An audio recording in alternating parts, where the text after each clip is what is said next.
राज्यातील petrol pump मालकांचा आज 24 तासांचा बंद आहे। या बंदला पाठिंबा देण्यासाठी नवी मुंबई आणि ठाण्यातील सीएनजी पंप मालक सहभागी होणार आहेत। डिझेलवरील व्हॅटचा दर 3% कमी केल्यास राज्य सरकारला 607 कोटींचं अतिरिक्त उत्पन्न मिळू शकतं आणि जनतेला डिझेल पेट्रोल किमान स्वस्त होऊ शकतं। याकडे शासनाचं लक्ष वेधण्यासाठी हा संप पुकारण्यात आल्याचं लोध यांनी सांगितलं। पुण्यात रविवारी राष्ट्रवादी काँग्रेसचा निर्धार मेळावा पार पडला। या मेळाव्यात उपमुख्यमंत्री अजित पवार यांनी पंतप्रधान नरेंद्र मोदींना लक्ष्य केलं। मोदींनी नेपाळला 10,000 कोटींची मदत केली, त्यापैकी निम्मे पैसे पुणे मेट्रोसाठी दिले असते तर मेट्रोचं काम सुरू झालं असतं असा दावा त्यांनी केला आहे।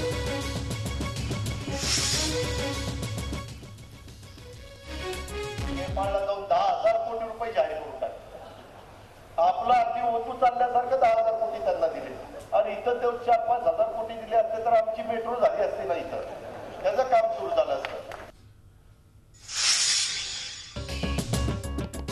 नारायण राणे यांचे पुत्र नितेश राणे यांना येत्या काळात विधानसभा निवडणुकीच्या तिकिटावरून तिरकस प्रतिक्रिया शिवसेनेतून आलेली आहे। शिवसेनेचे नेते रामदास कदम यांनी राणेंवर टीका करत येत्या काळात कोकणातील जनता राणेंचं विसर्जन करेल असं म्हणत टीका केली आहे। सगळ्या पक्षांनी त्यांना नाही म्हणून सांगितलं, पुढे कोण प्रवेशच देत नाही त्यांना सांगता पर्यायच नाही। जे आहे तिथं काँग्रेसची भांडी घासलीच पाहिजे, त्यांना नेतृत्वाचे पाय पकडलेच पाहिजे त्यांना। महायुतीच्या सर्व जागा वाटपाबाबतचा अंतिम निर्णय 20 ऑगस्टपर्यंत अशी माहिती विधान परिषदेचे विरोधी पक्षनेते विनोद तावडे यांनी दिली आहे। तसंच उमेदवारांची पहिली यादी 15 ऑगस्टला जाहीर करण्यात येईल असं तावडे यांनी सांगितलंय। सांगली जिल्हा परिषदेतील राष्ट्रवादीचे सदस्य भीमराव माने यांनी शिवसेनेत प्रवेश केला आहे।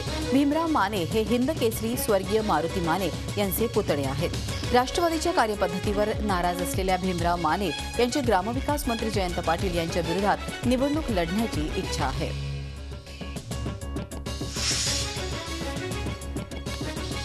मुख्यमंत्री पृथ्वीराज चव्हाण यांच्या रविवारी अहमदनगर जिल्हा दौऱ्यादरम्यान गोंधळ उडाला।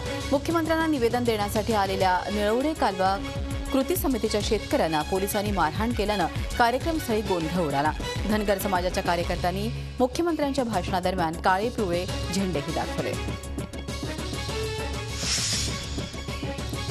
शंकराचार्य स्वामी स्वरूपानंदांनी साईबाबांविषयी प्रश्न उपस्थित केल्यानं साई भक्त आणि स्वरूपानंद यांच्यात वाद निर्माण झाला होता।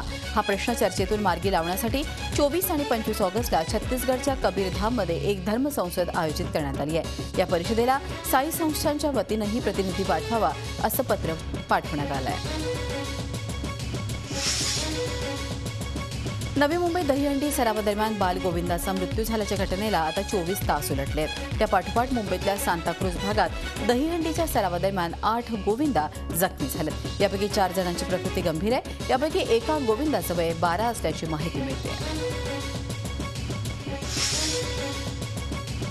दहीहंडी पथकांवर आता मुंबई पोलिसांची करडी नजर असणार आहे। बाल गोविंदांवर पोलीस विशेष लक्ष ठेवणार आहेत। नियमांचं उल्लंघन करणाऱ्या दहीहंडी पथकांवर कडक कारवाई करण्यात येईल असा इशारा मुंबई पोलीस आयुक्त राकेश मारिया यांनी दहीहंडी पथकांना दिला आहे। मुरबाडचे आमदार किसन कथोरे यांच्या विरोधात अंबरनाथच्या शिवाजीनगर पोलीस स्टेशनमध्ये अदखलपात्र गुन्हा दाखल करण्यात आलाय। 2004 मध्ये अंबरनाथ मतदारसंघातून विधानसभेची निवडणूक लढवत असताना खोटे अॅफिडेव्हिट सादर केल्याप्रकरणात तत्कालीन निवडणूक अधिकाऱ्यांनी हा गुन्हा दाखल केला आहे।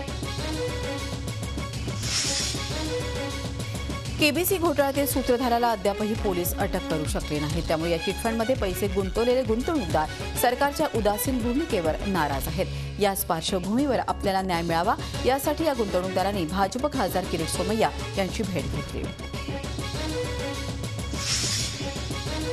शिर्डीच्या साईबाबा संस्थांच्या नावाची बनावट देणगी पावती तयार करणाऱ्या दोघांच्या विरोधात गुन्हा दाखल करण्यात आलाय। साईबाबा संस्थानं तक्रार नोंदवल्यानंतर हैदराबाद येथील भाविक जवाहर कुमार आणि राजू रेड्डी यांच्या विरोधात शिर्डीत फसवणुकीचा गुन्हा दाखल करण्यात आलाय। या प्रकरणात अद्याप कोणालाही अटक करण्यात आलेली नाही। नागपूरच्या साई मंदिर चौकात धावत्या मारुती रिट्स या कारनं अचानक पेट घेतल्यानं एकच गोंधळ उडाला. कारमध्ये बसलेल्या प्रवाशांनी वेळेत कार बाहेर उड्या घेतल्यानं मोठा अनर्थ टळला. कार पेटल्यानं घटनास्थळावर मोठी गर्दी गोळा झाली होती. अग्निशमन दल पोहोचेपर्यंत कारचा कोळसा झालेला होता.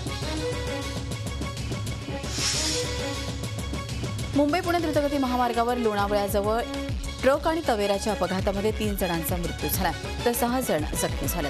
मृतांमध्ये 2 महिलांचा समावेश आहे. नाशिक शहरातल्या पोलीस आयुक्तालयामागच्या परिसरात चोरट्यांनी 3 घरं फोडत पोलिसांनाच आव्हान दिलं. राखा कॉलनी परिसरातील केजी अपार्टमेंटमध्ये झालेल्या या घटनेत 5 लाख रुपयांचा ऐवज चोरीला गेलाय. गेल्या काही दिवसात शहरात चोऱ्या आणि घरफोडीचे प्रकार वाढलेले आहेत. शेतकऱ्यांसाठी अतिशय मदतीची ठरणारी लँड टू लॅब ही संकल्पना घेऊन नागपुरात उपक्रम सुरू करण्यात आलाय. याचं उद्घाटन नितीन गडकरी यांच्या हस्ते करण्यात आलं. शेतजमिनीचे जागेवरच परीक्षण होणार आहे. शेतजमिनीचं स्वास्थ्य कसं आहे, कुठं खत वापरावं याची माहिती शेतकऱ्यांना मिळणार आहे. निफाड शहरात डायरिया सदृश आजाराची मोठ्या प्रमाणावर साथ आलेली आहे. शहरातील उपजिल्हा रुग्णालय, खासगी दवाखाने यामध्ये संबंधित आजाराचे रुग्ण दाखल होत असून प्रत्येक रुग्णामध्ये डायरियासारख्या आजाराचं लक्षण असल्याची माहिती डॉक्टरांनी सांगितलं आहे. शहरात जिल्हा रुग्णालय 1687 रुग्णांमध्ये उपचार घेत आहे. तिसऱ्या श्रावणी सोमवारसाठी त्र्यंबकनगरी सज्ज झाली आहे. श्रावणातल्या अन्य सोमवारच्या तुलनेत तिसऱ्या सोमवारी बम बम भोलेच्या जयघोषानं त्र्यंबकेश्वरला कुंभनगरीचं स्वरूप येतं. शिवशंकराचं स्थान असल्यानं श्रावणात ब्रह्मगिरीला भक्तिभावपूर्वक परिक्रमा करण्यास देशभरातून शिवभक्त येतात. गणपती बाप्पांच्या आगमनाचं काउंटडाऊन आता सुरू झालं आहे. मुंबईतील काही गणेश मंडळांनी गणरायाची मंडपात आरास करता यावी यासाठी गणपती बाप्पाला मंडपात नेण्यास सुरुवात केली आहे. लालबाग, परळ परिसरातल्या अनेक मंडळांनी रविवारची सुट्टी साधून बाप्पांना मंडळात नेलं.